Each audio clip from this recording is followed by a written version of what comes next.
Hello students, welcome to success academy classes. आज हम non profit organisation के फीचर्स को डिस्कस करेंगे कि हमारे नॉन प्रॉफिट ऑर्गेनाइजेशन की क्या क्या कैरेक्टरिस्टिक्स होती है या फीचर्स होते हैं। ठीक है, अब accounting for non profit organisation के पहले फीचर के बारे में बात करें तो एंटिटी। फर्स्ट फीचर होता है एंटिटी, मतलब कि इसकी सेपरेट लीगल एंटिटी होती है। इसके मेंबर से कह सकते हो, इसके प्रमोटर से कह सकते हो।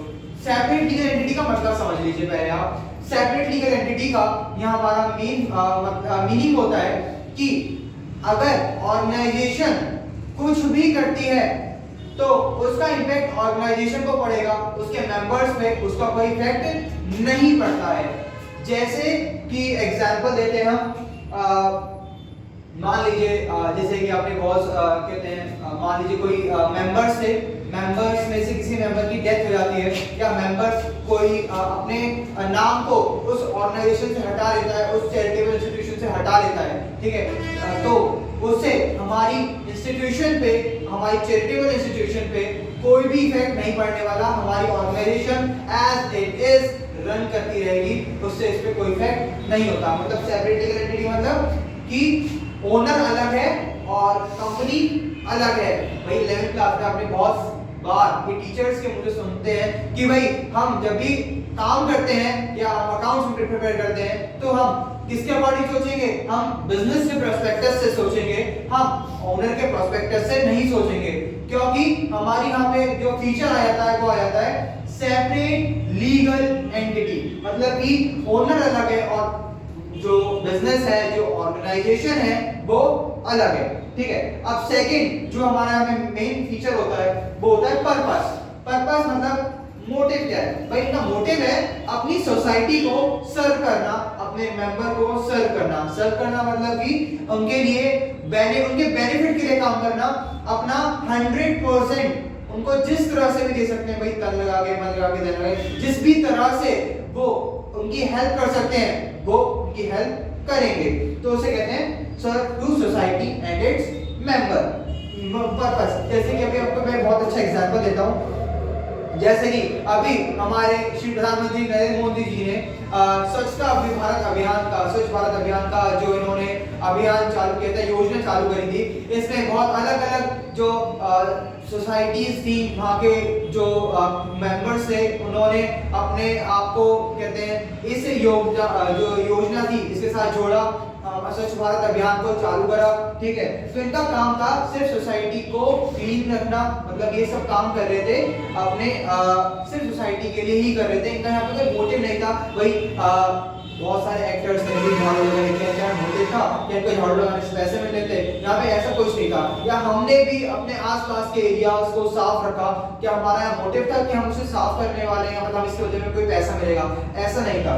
क्यों? बस हमें एक कहते हैं फुल सेटिस्फेक्शन मिल रहा था, एक साइकोलॉजिकल सेटिस्फेक्शन मिल रहा था कि हमें ऐसे करने से एक अच्छी चीज, एक कहते हैं पुण्य कह सकते हैं, पुण्य मिलेगा या फिर हमें एक सेटिस्फेक्शन मिलेगा, हम सेटिस्फाई हो जाएंगे।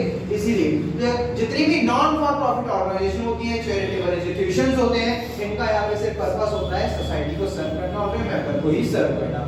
ठीक है, अच्छा, या सोसाइटी में बार बार वर्क कर रहा हूँ तो सोसाइटी का मतलब खाली सोसाइटी से नहीं होता। सोसाइटी में जैसे मैं बहुत एग्जांपल ले सकता हूँ, एक अच्छे से नॉन फॉर प्रॉफिट ऑर्गेनाइजेशन के कोई भी चैरिटेबल इंस्टीट्यूशन होता है, ऑर्फनेज होता है। ठीक है, ये सब इसके बहुत अच्छे एग्जांपल है। ऑर्फनेज में भाई बच्चों को फ्री में पढ़ाया जाता है, खाना खिलाया जाता है अनाथ बच्चों को। ठीक है, या फिर जो भाई जो अनाथ आश्रम होते हैं वो तो ऑर्फनेज, उसके बाद या फिर कह सकते हैं हम जो होते हैं ना वृद्ध आश्रम जिसमें बड़े बुजुर्ग रहते हैं, जिनके माँ उनको घर से निकाल देते हैं, किसी भी कारण वो घर से अलग हो जाते हैं, उनको पालना पोषण, मतलब उनके खाने पीने का, रहन सहन का खर्चा, भाई बड़े लोग हैं, उनके ज्यादा का खर्चा होता होगा। ठीक है, तो उन सब का खर्चा उठाना फ्री में, वो भी तो वो सब किसके लिए? मतलब उनके बदले में कोई पैसा मिल रहा है? नहीं मिल रहा। ठीक है, तो वो उनका मेन पर्पस है सिर्फ सोसाइटी को सर्व करना अपनी साइकोलॉजिकल सेटिस्फेक्शन के लिए। अब हमारा थर्ड फीचर हम यहाँ बात करते हैं, तो थर्ड फीचर होता है ओनरशिप। इसकी ओनरशिप होती किसके पास है? भाई हर कोई। तो यहाँ पे जो ओनरशिप की बात करें तो जो चैरिटेबल इंस्टीट्यूशन होता है इसकी ओनरशिप किसी के पास नहीं होती है।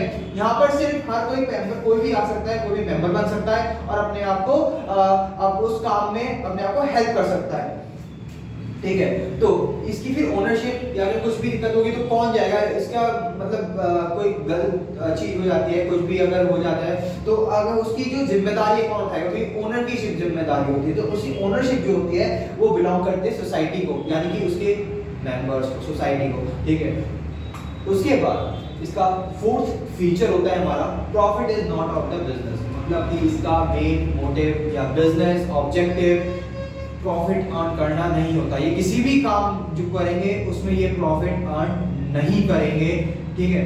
अच्छा, लास्ट मैनेजमेंट, यानी इसको कौन मैनेज करता है, भाई पैसा आएगा भी, डोनेशन मिली है, सब पैसे के रख रखाव कर रहे हैं हम, अलग अलग जाके अलग अलग जगहों पर जाके काम कर रहे हैं। तो इन सब कामों को कौन करेगा, इन सबको पैसे की रख रखाव करना, कौन सा पैसा कहाँ खर्च हो रहा है, इस सबको मेंटेन करना, साथ ही साथ वही हम इसमें पढ़ने वाले अकाउंटिंग, तो अकाउंट्स बनाना भी पड़ेगा इसमें। तो वो अकाउंटिंग कौन बनाएगा, तो इसके लिए एक मैनेजमेंट इंपॉर्टेंट होता है और उस मैनेजमेंट को हम क्या कह सकते हैं, ट्रस्टीज और मैनेजिंग कमेटी, ट्रस्टीज कह सकते हैं उसको हम, या फिर मैनेजिंग कमिटीज कह सकते हैं। तो कोई भी इंस्टीट्यूशन जिसके मेंबर्स मिलकर एक ग्रुप बनाते हैं, ग्रुप ऑफ इंडिविजुअल बनाते हैं, ठीक है, उस ग्रुप में जो लोग अकाउंटेंट को हायर करते हैं उनको पे मिलता है, ठीक है, वो कहते हैं उसका एक मैनेजमेंट बनाया जाता है जो इन सब चीज पे फोकस रखता है और उनके एक्सपेंस और इनकम को कैलकुलेट करता है, इसे हम कहते हैं ट्रस्टीज और मैनेजिंग कमिटीज, ठीक है। बहुत सारे इंस्टीट्यूशन होते हैं भाई, बहुत सारे, अगर आपने सुना हो, अगर आप आगे 12th के बाद आप कॉलेजेस में जाएंगे तो आप सुनते हैं ट्रस्टीज है, ट्रस्टी है वो हमारा। ट्रस्टी का मतलब क्या होता है, कोई भी अगर आप चैरिटेबल इंस्टीट्यूशन में आते हैं ना पढ़ने के लिए तो उसको कहते हैं ट्रस्टी है। ट्रस्टी का मतलब वो बिना कोई मोटिव के सिर्फ पैसे लगा रहे हैं, वो उसको मैनेज कर रहे हैं, वो उसके पैसे का रख रखाव कर रहे हैं, ठीक है, इसलिए उसको ट्रस्टी कहा जा रहा है। तो ये हमारे 5 मेन इंपॉर्टेंट फीचर्स हैं जिनको आपको लर्न होना चाहिए, ठीक है। इनको आप स्क्रीनशॉट लेके कर सकते हैं।